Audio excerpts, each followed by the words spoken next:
January 1943. A cramped attic above a shuttered workshop in occupied Europe. Frost clings to the inside of the window glass, and every sound seems louder than it should be too loud for a city where the Gestapo patrols the streets below. In the corner, beneath a blanket of tools and scrap metal, a man bends over a device no larger than a loaf of bread. Wires snake across the table. A hand-wound coil gleams under the flicker of a candle stub. The smell of solder hangs in the frozen air. He listens long seconds of silence before touching 2 points together. A faint, eager pulse leaps into the earphones. Not much. Just enough. Enough to carry a few words across occupied territory. Enough to stay alive. Down the street, a patrol truck rumbles past, its headlights crawling over shuttered windows. The man does not look up. He tightens one last screw, steadies his breath, and sends a signal that will travel farther than anyone in that building could imagine. And in that quiet attic, a homemade radio begins the year-long deception that the Gestapo will not uncover. The world around him is tightening, and that pressure forms the beginning of this story. The wider war and the intelligence landscape by the winter of 1943. Europe was deep into the fourth year of a war that had reshaped every boundary, every occupation post, and every rule of survival. Germany's military administration reached from the Norwegian ports down to the Mediterranean. And within that vast territory, the Gestapo operated with a singular purpose: identify threats, isolate them, and dismantle them before they could take root. Resistance networks were growing, scattered but determined, and Berlin's leaders understood that information accurate, fast, and unfiltered was the one resource capable of piercing their control. That made radio transmissions the most dangerous currency in occupied Europe. Across the continent, clandestine sets blinked to life each night as operators risked instant execution to pass along troop movements, railway schedules, factory production numbers, and local intelligence. These signals did not always travel far, but they traveled fast. And the very act of sending them meant defying the regime that had criminalized nearly every form of independent communication. Germany responded with a coordinated assault on unlawful radio traffic. Specialized field units known as Funkabwehr, the radio defense service, crossed borders with mobile direction-finding trucks, loop antennas, and narrowband monitoring equipment designed to pinpoint illicit signals within minutes. Their methods were precise. A signal appeared on a monitoring scope. Bearing lines were drawn. A second station intersected the angle. A third confirmed it. And once the grid narrowed to a handful of houses or a single block, the Gestapo took over. Doors were kicked in, basements overturned, walls drilled open. Radios were confiscated. Operators disappeared. For resistance groups, this was a merciless equation. The average lifespan of an illegal transmitter was measured not in years but in weeks. Yet the need for communication was inescapable. Allied intelligence depended on these signals to coordinate sabotage missions, parachute drops, and extraction routes. Messages from local agents filled gaps in reconnaissance photos and informed bombing strategies. Across the frontiers of Belgium, France, the Netherlands, Poland, Denmark, and beyond, every small act of resistance relied on the exchange of information. Without radio, local fighters were isolated. They could organize, but not synchronize. They could observe, but not warn. This pressure created a unique environment, one where innovation was forced into existence by necessity.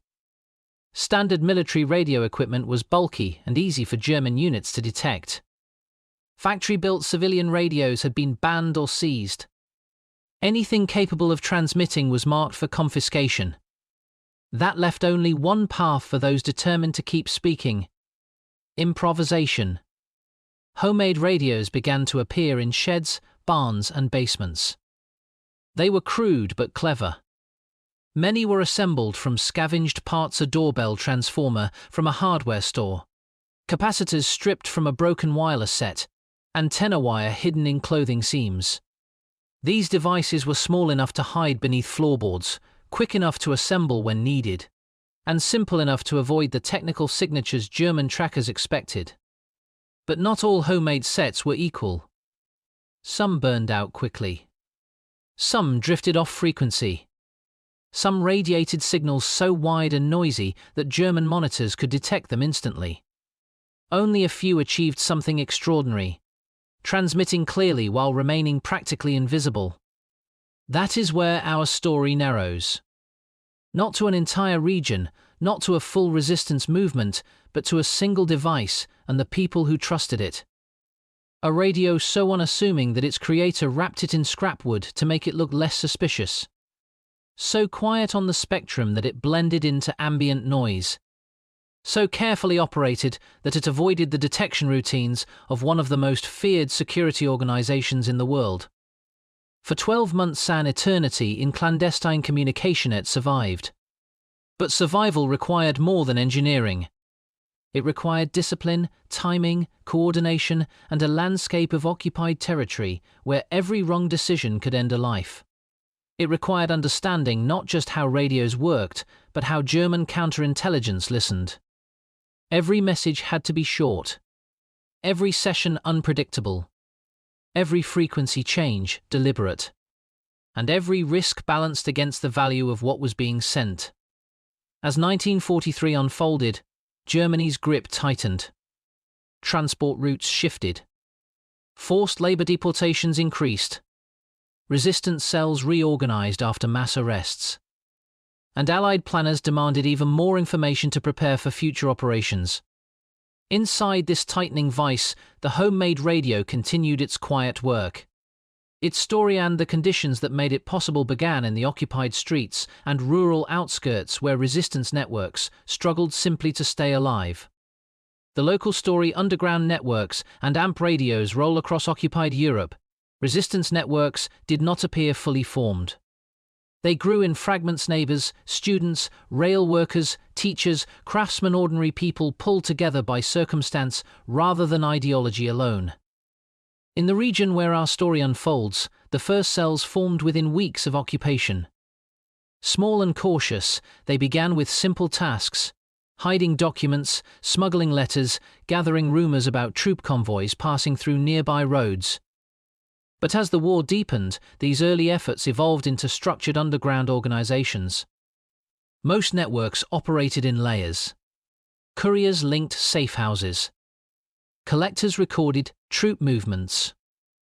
Saboteurs received instructions for rail disruption or supply theft. Above them all sat a quiet, nearly invisible tier: communications.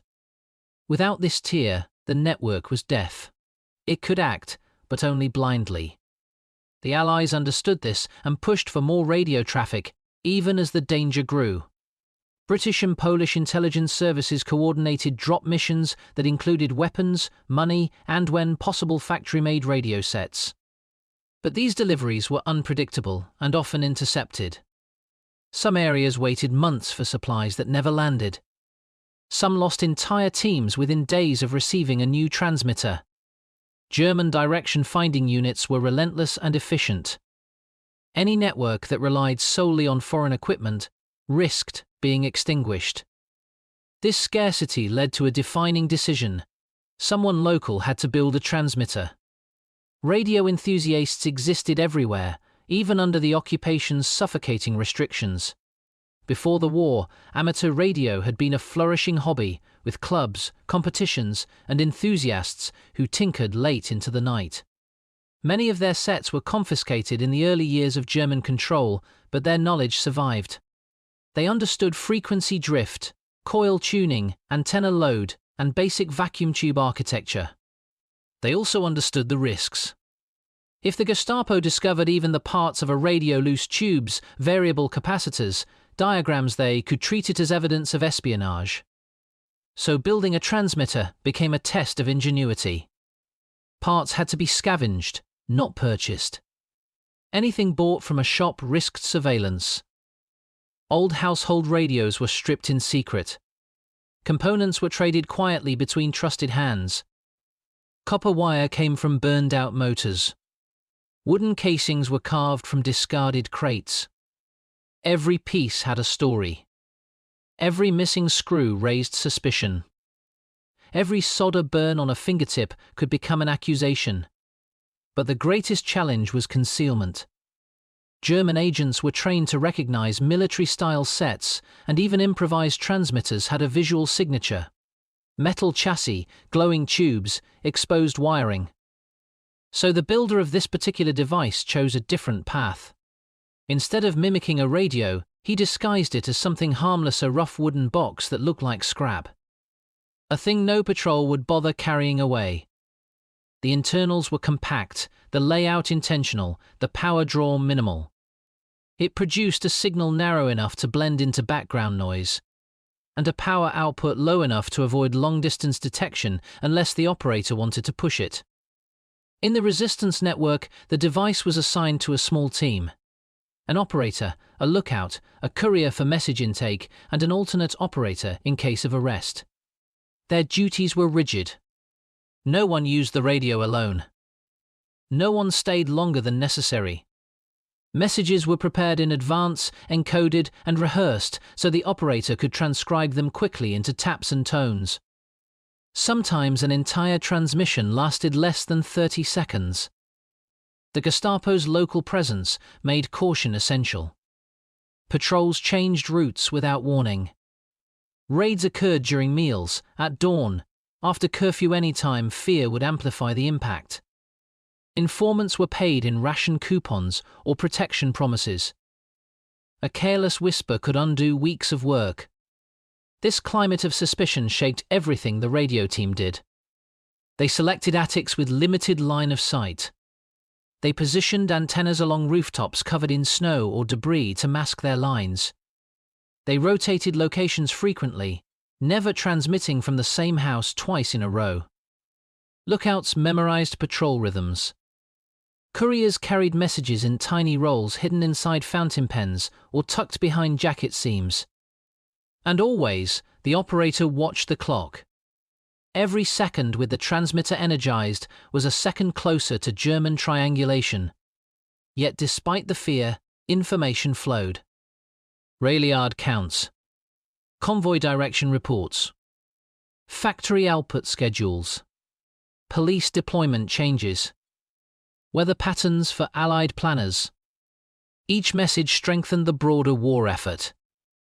Each contribution tied the region more tightly into the continental struggle. And at the center of this fragile network was a homemade radio, quiet, improvised, and invisible to the occupying power that hunted it. Its success, however, depended not just on the device but on the people who used it. Their decisions, fears, discipline, and sacrifice form the next layer of this story. Or the story of any clandestine radio, the machine is never the center. The human beside it is. In this case, the operator was a man who, before the occupation, lived a life so ordinary that nothing in it suggested he would someday become a target for the Gestapo. He repaired appliances. He sold parts. He knew circuits the way a carpenter knows grain direction instinctively, by touch more than theory. The war pulled him away from simplicity and into necessity. No one begins a hidden transmission as a hero.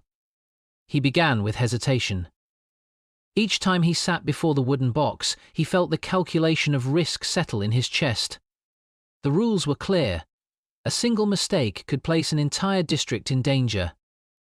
Operators saw the aftermath of failures: houses emptied overnight, neighbors disappearing, the quiet shame of mowing a signal had been intercepted. But he continued, because stopping would have left others blind. When couriers arrived with messages, he treated each one as a fragile responsibility. The lookout listened at the stairwell. The operator breathed slowly to keep his hands steady. Sometimes his fingertips trembled from cold, sometimes from fear, but the messages always went out. There is a kind of courage born not from boldness, but from routine, a quiet persistence that grows heavier each time it is exercised. The human angle begins with him. A technician who never sought recognition, who built something small to resist something enormous, and who understood that each tap of the key carried both hope and danger. His perseverance becomes the thread that all other angles must follow. And that thread leads directly to the device itself. The transmitter was not remarkable in appearance. No gleaming metal housings, no polished dials, no factory-stamped plates. It lived inside a wooden shell that looked like a salvaged crate. But internally, its simplicity was its brilliance. Built around a single low-power vacuum tube, it operated as a minimalist CW continuous wave, set capable of Morse code communication with only the most essential components. The builder chose low output intentionally. High wattage radios produce strong, clean signals, but they were easy for German direction finders to detect. A weak signal, however, blended into the radio noise of electrical wiring, tram lines, and atmospheric static. It demanded precise operation. If the antenna was angled incorrectly, the signal disappeared.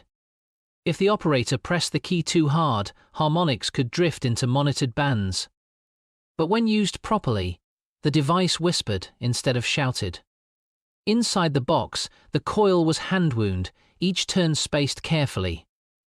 The capacitors came from dismantled domestic radios. Even the soldering hid its origins, with joints flattened and darkened to mimic age should the box ever be examined. Nothing about the interior resembled military equipment. Perhaps its greatest advantage was unpredictability. German counterintelligence tracked patterns, frequency, consistency, time of day regularity, modulation signatures. This radio had none of those. Its frequency could be shifted with small coil adjustments. Its tone varied slightly each night. To an untrained ear, it sounded like one more weak European ham signal drifting across the band. To a trained German monitor, it lacked the fixed technical identity that typical Allied equipment produced. In a war where precision often led to discovery, imperfection became its camouflage. But technology alone could not protect a network. The tactical use of the radio determined whether its weaknesses became strengths. From a tactical standpoint, clandestine radio operation was less about sending information and more about avoiding detection. The key to survival was discipline, and this network treated discipline as doctrine. Transmission windows were planned down to the second. No session lasted longer than a minute. Some lasted 10 seconds. Operators rehearsed messages until they could deliver them without pause or correction. Every second shaved from transmission time reduced the chance of triangulation. Locations were rotated with precision. An attic one night, a barn the next, a derelict apartment on the third. The homemade radio's modest size allowed it to be carried in a canvas satchel with no suspicion. When a site became too familiar, it was abandoned. When patrol rhythms changed, so did broadcast times. The radio never appeared in the same place on 2 consecutive days. Lookouts played an equal role. Their observations, footsteps, distant engines, unfamiliar shadows determined whether a session proceeded or was cancelled. The operator never questioned a cancellation. The tactical objective was not bravery. It was survival long enough to deliver information consistently. The network also varied its content. Some transmissions contained intelligence. Others were simple confirmations. Occasional blank messages were sent, brief keys of meaningless dots and dashes to create false signature trails and disrupt German pattern analysis. Caution extended to antenna placement as well. Wires were hidden under roof tiles, strung along gutters, or disguised as laundry lines. Direction finding relied on predicting antenna geometry, and irregular setups confused calculation. Tactically, the homemade radio was not just a tool, it was a strategy. A strategy that required trust, patience, and coordination across dozens of moving parts. Yet even strategy requires decision-makers, and their choices shaped every risk the radio team took. Networks survived when leadership understood restraint. In resistance movements, the impulse to act boldly was often the first step toward collapse. But the leaders overseeing this region's communication chain practiced an unusual form of patience. They understood that one reliable transmitter was worth more than 10 reckless operations. Leadership set strict priorities. Only information with actionable value was allowed through. Civilians' personal stories, political arguments, or unconfirmed rumors were rejected. The radio operator received only what intelligence officers, couriers, and observers had verified. This filtering slowed the flow of information but preserved its quality. It also protected the operator from the burden of transmitting unnecessary data, which would have increased exposure. Commanders also planned contingency structures. If the operator were arrested, a secondary technician could take his place within 24 hours. If a safe house was compromised, couriers had prearranged fallback routes. If German forces launched mass sweep, something they did unpredictably, leadership immediately suspended radio activity for days or weeks. Importantly, they never allowed emotional pressure to dictate decisions. Even after arrests or local crackdowns, leaders resisted the temptation to increase transmissions. They saw the bigger picture. Survival determined effectiveness. A silent network could still prepare. A captured one could not. Their caution was not universal across resistance movements. Some leaders pushed their operators to exhaustion, and entire cells vanished. In contrast, the leadership behind the homemade radio treated its operator not as a disposable asset, but as a vital, fragile component of a broader intelligence system. And as these angles converge, human, technological, tactical, and organizational, they deepen our understanding of what made the deception sustainable for so long. The next angles turn outward, toward the enemy hunting the signal, and toward the moral and psychological dimensions of transmitting under occupation. For the Gestapo and the Funkabwehr, illegal radio was a direct threat to the Reich's control. They treated every unidentified transmission as a potential link to Allied intelligence, and the pressure to locate the source was constant. Monitoring stations dotted occupied territory, each staffed by trained operators who spent long hours scanning bands for suspicious signals. Most clandestine radios revealed themselves quickly: broad frequency drift, long transmissions, or repeated schedules. But the homemade set at the center of this story broke those expectations. The device's weak output forced German direction-finding units to work at the edge of their equipment's capability. A faint signal could be mistaken for electrical interference, atmospheric scatter, or distant civilian chatter. When the set did appear, it rarely did so on the same frequency twice, denying the Funkabwehr the consistency needed to establish a pattern. Mobile tracking vans were deployed more than once, patrolling streets at night with loop antennas jutting from their roofs. Operators inside listened through static and noise, trying to isolate the tone that never quite matched anything they had catalogued. On maps taped to the van's interior, they marked rough bearings lines that refused to intersect clearly. Each attempt brought them closer, but never close enough. The Gestapo, frustrated, increased raids. Entire neighborhoods were searched. Radios were confiscated from homes that had never transmitted. Interrogations followed.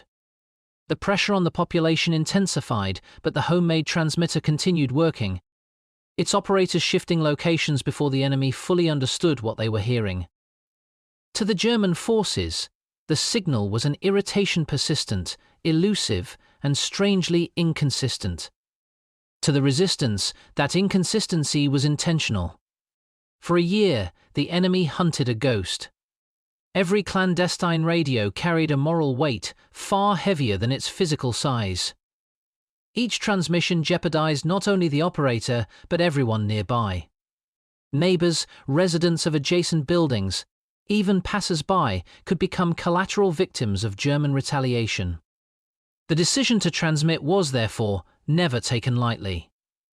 Inside the resistance network, moral debates were constant.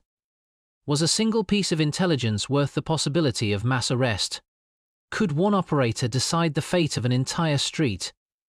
These questions created tension among members who understood the stakes differently. Some argued that the greater war demanded sacrifices. Others insisted that unnecessary risk was a betrayal of the civilians sheltering them. The radio operator felt those pressures acutely. He lived among the very people endangered by his transmissions. Every time he tapped out coded messages, he knew soundless consequences could unfold days later. To act responsibly meant respecting not only orders but the unspoken trust of the community around him. Leaders tried to ease this burden by limiting transmissions to information that had clear military value troop numbers, transport schedules, raw materials, strategic shifts. They avoided sending intelligence that might satisfy curiosity but change nothing on the battlefield. Even so, the moral tension remained. Resistance was an act of defiance, but it was also an act of protection. The homemade radio embodied both, a lifeline to the outside world that could just as easily bring devastation. Each decision to transmit required an internal negotiation between duty and caution, between hope and fear.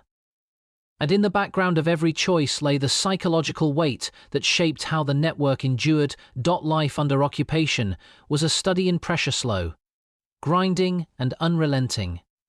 Patrols, curfews, raids, ration shortages, and the constant threat of betrayal shaped the mental landscape in which the radio team operated. The simple act of climbing a staircase toward an attic could trigger a wave of anxiety.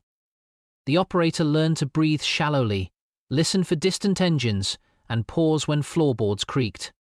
Survival meant vigilance, and vigilance demanded emotional endurance. Within this tension, the radio became more than a tool. It was a symbol of connection to a world beyond German control. Messages sent through it offered reassurance that resistance was not futile, that the Allies were listening, that liberation, however distant, remained possible. This psychological reinforcement was critical. It strengthened morale not just within the radio team, but within the broader network. Yet the same device amplified fears. Operators knew the Gestapo used torture, informants, and collective punishment. They lived with dreams interrupted by imagined footsteps on the stairwell, by sudden knocks, by the thought of their own voices recorded in interrogation rooms. Emotional strain accumulated silently. Still, the team endured because the radio also gave them agency. It allowed them to strike without weapons, to contribute without open confrontation. The ability to send a message and imagine it reaching London or another Allied station created a mental bridge across occupied territory, a reminder that the war's outcome was not solely dictated by the occupiers. This psychological resilience, shaped by fear but strengthened by purpose, helped the team survive an ordeal that might otherwise have fractured them. These angles, enemy, moral and psychological, complete the framework surrounding the homemade transmitter. They shape the pressures that built toward the decisive moment ahead. By late 1943, the homemade radio had already outlived the life expectancy of most clandestine sets. What should have been a few weeks of operation had stretched into months. Each successful transmission increased the confidence of the Allied handlers receiving the messages and increased the determination of the German units hunting the source. The pattern began subtly. Monitoring stations reported hearing a faint, irregular signal appearing intermittently at night on shifting frequencies. It had no consistent fingerprint, no stable harmonic profile, no recognizable operator rhythm. But it appeared within the same general region. German analysts took notice. The reports circulated upward, reaching the desks of officials who had seen resistance networks re-emerge again and again despite arrests. They believed this elusive signal might be a key link. Pressure grew. Orders were issued to strengthen local sweeps. The Funkabwehr brought in more experienced intercept operators, specialists who understood how to detect low-power sets through atmospheric behavior. Mobile vans expanded their patrol radius, and a permanent listening post was placed closer to the suspected district. The net tightened. The resistance network felt the shift instantly. Patrols grew more aggressive. Random house searches increased. One courier reported seeing a tracking van parked for hours at an intersection that had previously been quiet. The lookout system was reinforced. Transmission sessions were shortened even further. The operator removed anything in the attic that could create unnecessary noise or reflections for the German scanners. Everything felt sharper, more immediate. but the Allies had made a request, one that could not be ignored. They needed confirmation of a large German troop redeployment moving through the region. A convoy of armoured and infantry units had been observed heading east, and intelligence officers needed precise counts. These numbers could influence decisions affecting entire fronts. Missing or delaying the message wasn't an option. Leadership within the resistance weighed the risks. Cancelling the transmission meant isolating their network during a critical moment in the war. Sending it meant operating under the heaviest German scrutiny yet. They chose to send it. The operator prepared the message in advance.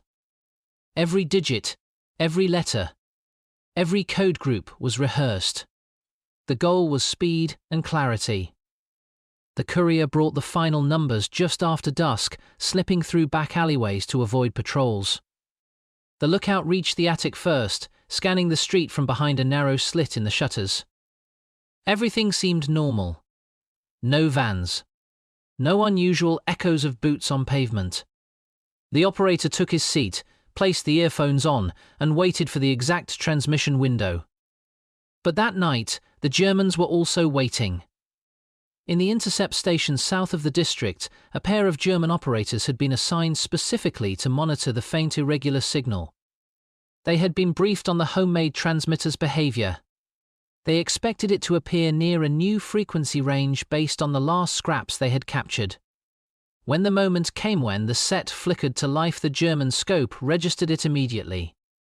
Weak but unmistakable. A bearing was taken. A second station caught it seconds later. Each station drew its line. The operator in the attic worked quickly, tapping the key with practiced rhythm. The tones felt clean, the frequency stable. He breathed slowly, keeping his hands still. The lookout listened for any disturbance on the street. The message moved smoothly across the key. Halfway through, the operator felt the familiar tightness of the moment. Too long already, too dangerous, but there was no turning back. The intelligence had to be sent. Outside the city, German vans accelerated along back roads. Direction-finding equipment had narrowed the signal to a cluster of blocks. The mobile teams knew that every second mattered. The operator inside one van called out bearings as the lines tightened. The maps began converging. A smaller area than ever before. They believed they finally had the breakthrough they'd been waiting for. Inside the attic, the operator finished transmitting the final code group. He lifted his finger from the key, exhaling hard. The lookout heard a sound: distant engines, too many for this hour. The operator unplugged the set instantly. They packed everything within seconds. The radio, the coil, the power supply. It all fit into the satchel. The candle was blown out. The attic was plunged into cold darkness. Yet they waited. If they fled too early, they risked being seen. If they stayed too long, they risked being trapped. Below them the street remained still, but the sound of engines grew louder. Blocks away, the German vans reached the edge of the search zone. Operators inside marked new bearings. The intersection point narrowed again. A handful of houses, maybe 20 at most. Orders were sent to nearby Gestapo patrols. Converge immediately. The lookout whispered to the operator that it was too late to escape through the front. They considered the rear lane, but footsteps echoed faintly: more boots than a night patrol would carry. The house they were in had a narrow service stairway leading to a storage shed behind the courtyard. It wasn't safe, but it was the only exit that offered even a chance. The operator tucked the radio deeper into the satchel and followed the lookout down the creaking steps, careful to avoid the boards that groaned under weight. In the darkness, they moved like shadows, feeling their way along the wall. Behind them, in the German vans, the operators gave the final call. Signal lost. Bearing lines converge here. A point on the map. A small block. A cluster of homes. A certainty that the homemade radio was close. What followed would determine whether the year-long deception ended in capture or in escape. The raid, the break, the turning point, the first knock wasn't a knock at all. It was the slam of a rifle butt against a wooden door 3 houses away. The operator and the lookout froze on the dim staircase, 1 step from the service corridor. The sound echoed through the narrow alleyways like a warning bell. A shout, followed authoritative, clipped German and then another crash as a door gave way. The search had begun. And it was close. The lookout made the decision in a whisper. Now. Move. They slipped into the service passage, barely wide enough for a man to turn. The corridor smelled of dust and old coal. At the far end, a warped wooden door led into the courtyard shed. If they could get out through the back, past the garden walls, there was a maze of drying yards and storage lofts. With enough luck and silence they could slip through the gaps. But luck was thinning by the second. A new sound reached them. Engines shutting off. Doors opening. Boots hitting cobblestone. Not just a patrol, multiple teams. The Germans were surrounding the block. The operator reached the shed door and pressed an ear against it. Nothing immediately outside. He eased it open. A slice of moonlight revealed the courtyard, a rectangle of frost-covered ground bordered by crumbling walls. To the south, a narrow gate led to the alley system. If they could reach it without noise, a beam of light swept across the far wall. A flashlight. German voices. They pulled the shed door shut again, holding their breath.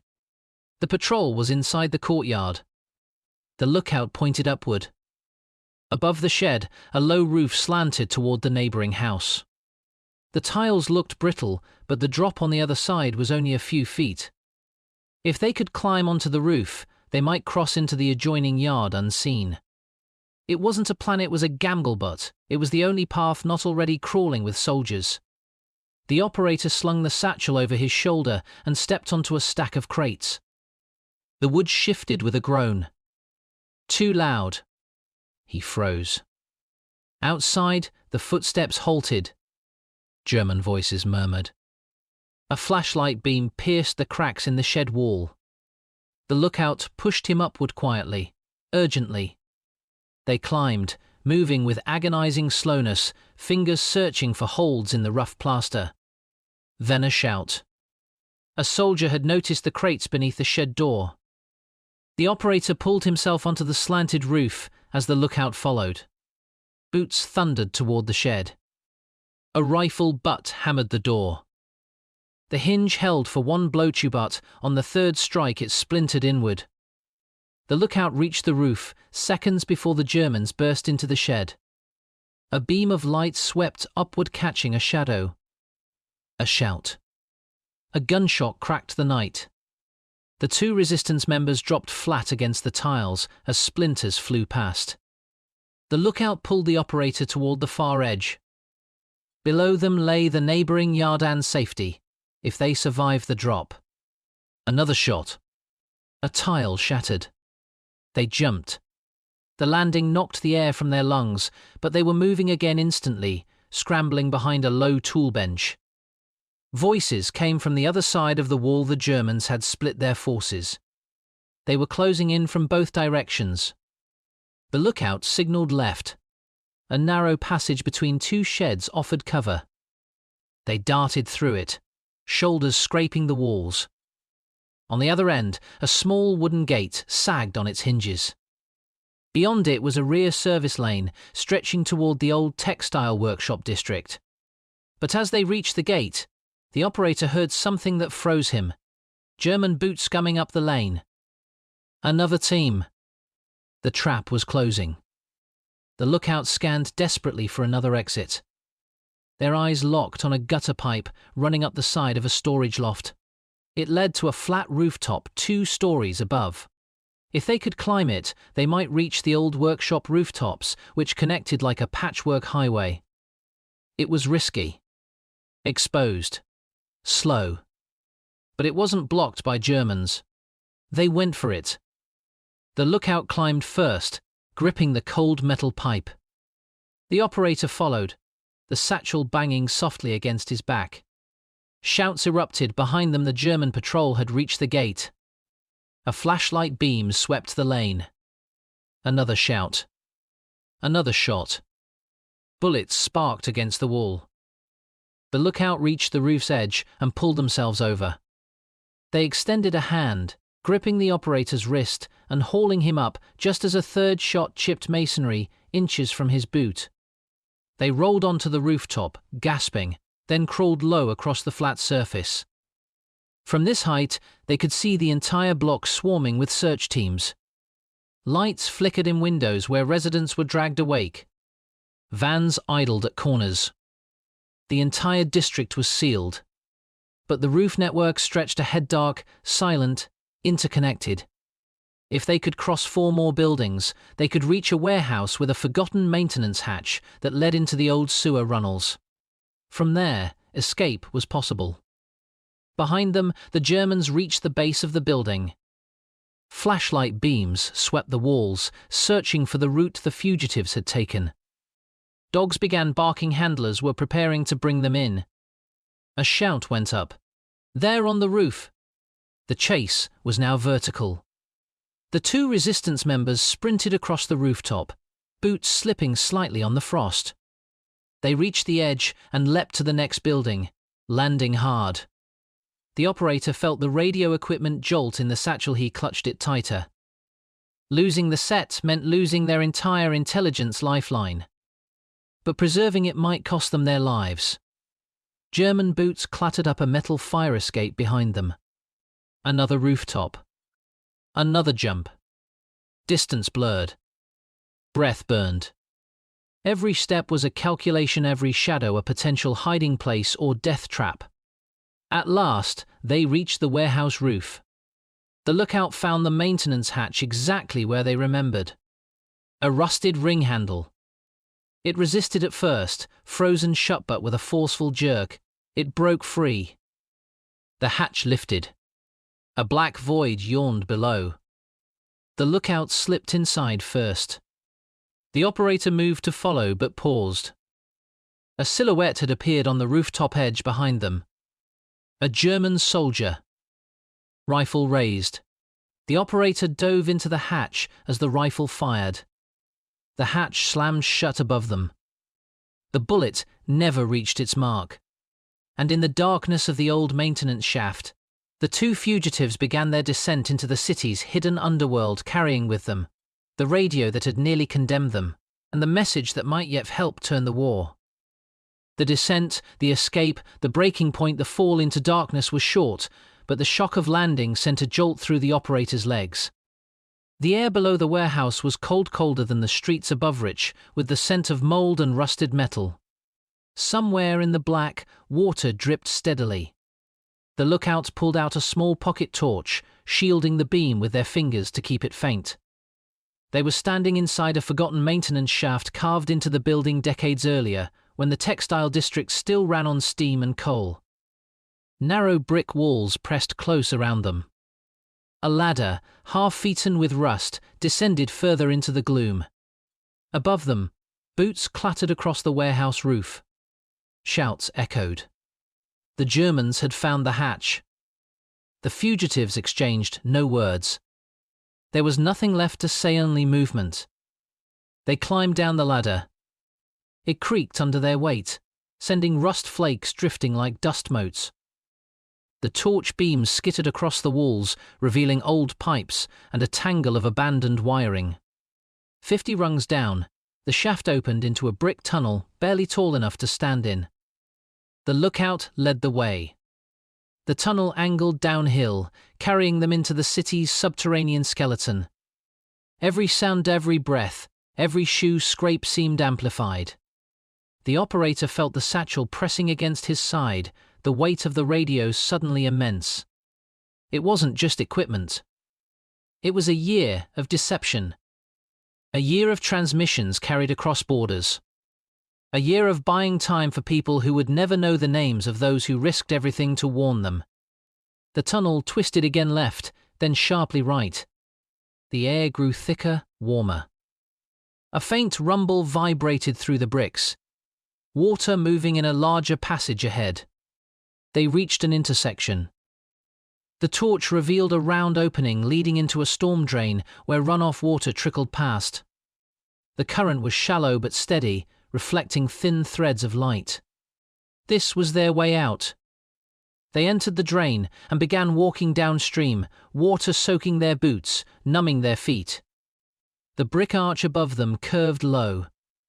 Every few meters, a vertical shaft connected to the street-level metal grates that filtered daylight and sound. Through one grate, they could hear engines. Orders barked. Boots pounding. The search was directly overhead. But the storm drain carried them steadily away. For 5 minutes then 10 they walked, turning at junctions they had memorized from rough sketches studied months earlier. The city's underground maze was dangerous, but predictable. And as long as they kept moving, they might outpace the search perimeter. Then they heard it. Dogs. The sound carried faintly, but unmistakably through the tunnel network. Snarls. Muffled commands. The Germans had realized the escape route. The lookout halted, listening. The operator's breath caught. If the dogs picked up their scent at the nearest access shaft, the drain could become a dead end. They needed distance. The lookout pointed forward. Faster. They moved at a near run, splashing through ankle-deep water. Each echo threatened to reveal their path. The drain sloped downward into a broader chamber and overflow junction where 3 storm conduits met. The space was tall enough to stand properly, but the resonant acoustics made every sound dangerous. They crossed the platform and entered the far conduit, following the faint slope. Behind them, distant splashes grew louder. The dogs had entered the system. The operator felt adrenaline surge again. They tightened their grip on the satchel. Losing the radio here would mean more than losing equipment. It would erase months of carefully forged intelligence and endanger every network that had benefited from it. They pressed on. Minutes passed in a blur. The conduit curved, then branched. The lookout chose the right-hand passager, narrower drain with a steeper decline. The walls felt smoother here, more recently reconstructed. The air felt fresher too. They were nearing the outskirts of the district. Finally, a sliver of pale light appeared ahead. A culvert exit. Cold night air drifted through the rectangular opening where the drain spilled into a shallow frozen channel. Beyond it lay a field of bare shrubs and debris, the back edge of an industrial yard. A railway line hummed faintly beyond that. Freedom. Not guaranteed, but possible. The lookout slowed, peering outside. No voices. No patrols. The Germans had sealed the district behind them, but hadn't yet pushed their perimeter this far. They crawled out of the culvert, boots scraping the concrete lip. Frost bit their hands. The operator shielded the satchel beneath his coat. Above them, the stars were faint behind drifting clouds. The winter wind stung their faces, but it carried no German voices. For the first time in hours, they could breathe. But the escape wasn't over. They needed to vanish completely, to melt into the city's outskirts before the net expanded. The lookout pointed to the railway. A maintenance shed stood beside the tracks, a forgotten structure used only by nighttime inspection crews. Inside, a concealed crawl space beneath the tool racks had been prepared months earlier as an emergency refuge. Only 3 people knew of it. They sprinted across the open ground, keeping low. Every moment felt like an exposed nerve. Every shadow a threat. They reached the shed, slipped inside, and descended into the crawl space. Darkness enclosed them again, but this time it brought safety, not fear. Hours passed. Finally, as dawn hinted along the horizon, the tension drained from their muscles. The radio had survived. Their escape had held. And above them, the patrols began to thin, their focus drifting back toward the district they believed still held the fugitives. The lookout exhaled slowly. The operator rested his hand on the satchel. The year-long deception wasn't over, but it had survived its deadliest test. And now, for the first time, the Gestapo's net had failed to close. The hunt that followed, the silence that misled, the network that endured morning came slowly over the occupied city, casting a grey, brittle light across rooftops still scarred from the night's chase. Shops opened cautiously. Workers lined the tram stops, their faces blank in the cold. And everywhere on corners, in alleyways, outside ration offices, German patrols stood with rifles slung across their chests, scanning for the two men who had slipped through their fingers. The raid had mobilized more than a simple street search. It became a district-wide lockdown. Entire apartment blocks were evacuated and questioned. Identification papers were checked twice. Radios were confiscated from dozens of homes. Cellars were inspected, sometimes ransacked, as Gestapo agents moved room to room searching for any trace of the fugitives and the illegal transmitter. But the attic workshop remained the center of their fury. Broken wood, scattered tools, a workbench overturned, and on the floor, the faint outline of where the homemade radio had once sat, the last insult in a night that should have ended in an arrest. German officers reconstructed the scene with clinical precision. They used flashlights to trace footprints. They charted the angle of the roof escape. They interviewed every resident in the block, from elderly widows to terrified factory clerks. Yet for all their precision, the conclusion was maddeningly simple. The fugitives had vanished into thin air. By noon, the Gestapo shifted their focus from the physical chase to the psychological one. If they could not catch the operators, they could starve them of opportunity. Agents identified every possible entry point into the city's underground movement: messengers, couriers, black market distributors, suspicious tradesmen, even tailors known to sew hidden pockets into coats. Every familiar pattern of resistance communications was re-evaluated. They were no longer hunting individuals. They were hunting a network. And they believed strongly that the network was panicking. Yet in the quiet crawl space beneath the railway shed, the two fugitives did not panic. They listened. They waited. They whispered plans in steady, measured tones. They understood Gestapo psychology all too well. The surge would burn bright and violent, then fade as the hunt widened and the trail cooled. The key was to remain absolutely still until the storm passed. That stillness lasted 3 more days. Food arrived only once, smuggled in a cloth sack by a contact posing as a rail maintenance worker. Water came from a hidden pipe used by night crews. Noise had to be avoided constantly. Even a cough felt dangerous. But in that cramped darkness, the radio operator inspected the transmitter piece by piece, checking for cracks from the rooftop flight. Miraculously, the device had survived intact. On the 4th night, the fugitives emerged from the shed wearing workers' coats and carrying forged documents. They stayed to the shadows, keeping to side streets and alleys, avoiding every roadblock and patrol. Their destination was a safe house on the industrial fringe, one not yet known to the Germans. Inside that small apartment, behind thick curtains and with a coal stove humming softly, the radio was set up again. And for the first time since the chase began, a signal rose into the night sky. The operator kept the transmission short, only 15 seconds, enough to confirm survival. Enough to pass along a brief coded update on German redeployments triggered by the raid. The Allied listener station across the border nearly missed it. The signal was weaker now. More cautious. More deliberate. But it came through. And that single transmission sent ripples. Intelligence officers realized at once what it meant. The network was alive. The homemade radio had survived. And the Gestapo, despite their fury, their dogs, their roadblocks, had failed to sever one of the most valuable clandestine lines flowing out of occupied territory.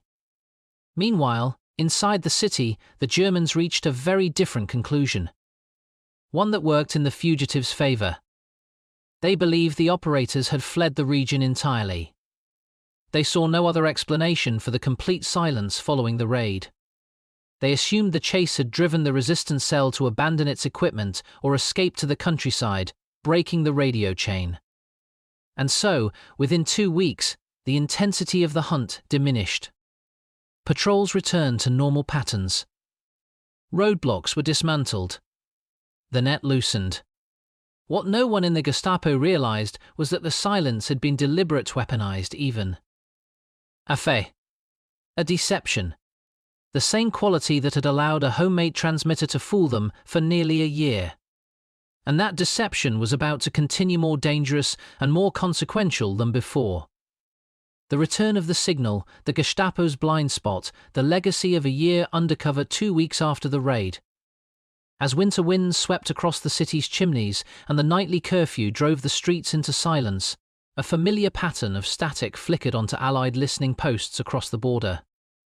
It was faint, almost swallowed by atmospheric noise, but the rhythm was unmistakable. The homemade transmitter had returned. Operators at the Allied interception station leaned closer to their sets, adjusting filters, isolating the fragile signal.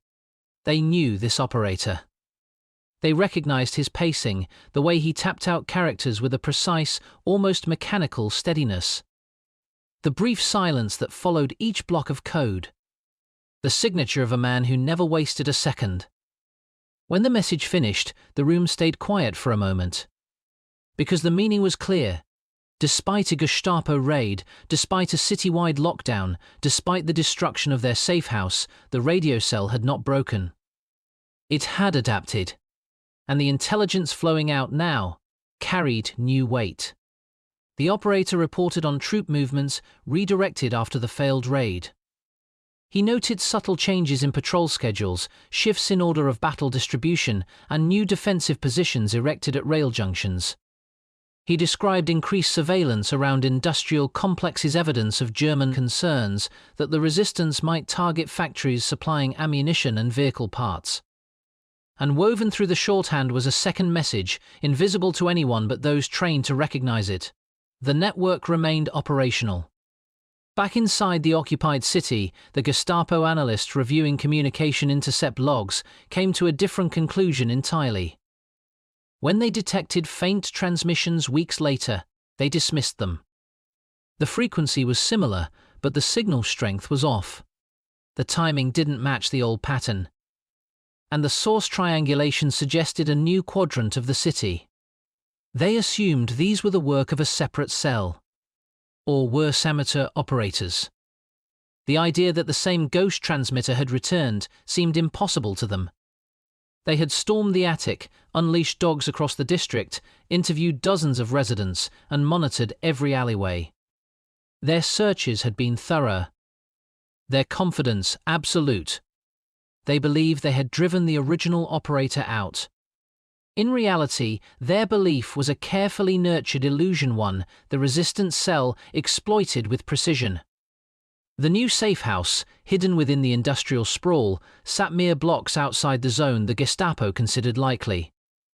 The transmitter's spruce-up altered its signal footprint just enough to appear like another device entirely. The operator's deliberate shifts in timing and duration reinforced that misdirection. For months, the Gestapo hunted the wrong shadows. And during those months, the homemade radio delivered some of the most valuable intelligence of the occupation. Confirmation of armored relocations in early spring, documentation of supply shortages affecting German units redeployed from the Eastern Front, and eventually, reports of weakening morale inside workshops where sabotage continued to erode production. The irony was stark. The transmitter that had survived only because it was small, improvised, and built from scavenged parts had become one of the most reliable assets the Allies possessed in the region. But the weight of its legacy extended beyond military value. The operator and the lookout, whose names would never appear in most official reports, carried the burden of those nights long after the rooftop chase ended. Operating a clandestine radio was not a mission, it was a psychological trial. Every transmission risked discovery. Every moment at the key invited danger. And every night spent hunched over a homemade set while the city slept was a reminder that collapse was only minutes away. Yet they continued. Not for recognition, not for glory, but because the information mattered. Because warnings saved lives. Because delaying one train convoy or revealing one redeployment could shift the pressure on a distant battlefield. In post-war records, Allied intelligence officers would describe the year-long deception as remarkable, singular, and a rare example of cumulative operational advantage achieved through persistence and disguise. But the true story lay not in reports or archives. It lay in the cold attics, the hidden crawl spaces, the trembling nights beneath railway sheds. It lay in the fragile pulse of a handmade transmitter built under occupation, tended by men who understood that silence could be a weapon and a single spark of signal could defy an empire. The Gestapo never fully understood how they had been fooled. Not during the occupation. Not even afterward. And that confusion born of arrogance and miscalculation was the final victory of the homemade radio that had stayed one step ahead of them for an entire year. What remains after the static fades in the years after the war? The city rebuilt itself brick by brick. New roofs covered the old scars. Streets once patrolled by occupation forces filled again with ordinary sounds market chatter. Bicycle wheels. Children running along pavements where soldiers once marched. Life resumed its familiar rhythm. But somewhere in that landscape of recovery, the quiet legacy of a homemade radio lived on. Not in monuments. Not in parades. But in the memory of what persistence can achieve when every advantage seems lost. The radio itself was never recovered. Some believed it was dismantled and scattered piece by piece during the final months of the occupation.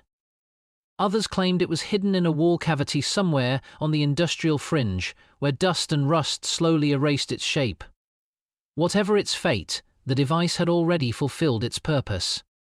Its true imprint lay in the invisible lines it carried, messages that shaped decisions far beyond its fragile components.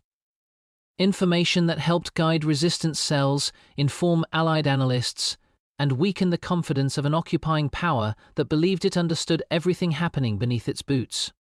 The Gestapo's failure to catch one operator was not a dramatic battlefield defeat. It was something subtler, more human. It proved that knowledge, even when transmitted from a cramped attic on equipment held together by solder and resolve, could fracture the certainty of an overwhelming force.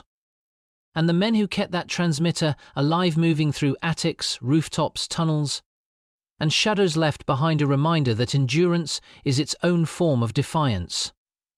They operated not with the assurance of survival, but with the belief that what they sent into the night mattered. History often focuses on armies, offensives, and grand strategies. Yet sometimes the balance of events turns quietly, shaped by people who work unseen, wielding tools that are small, fragile, and easily overlooked. Like a homemade radio, built in secret, protected in silence, and kept alive by two men who refused to let the signal die.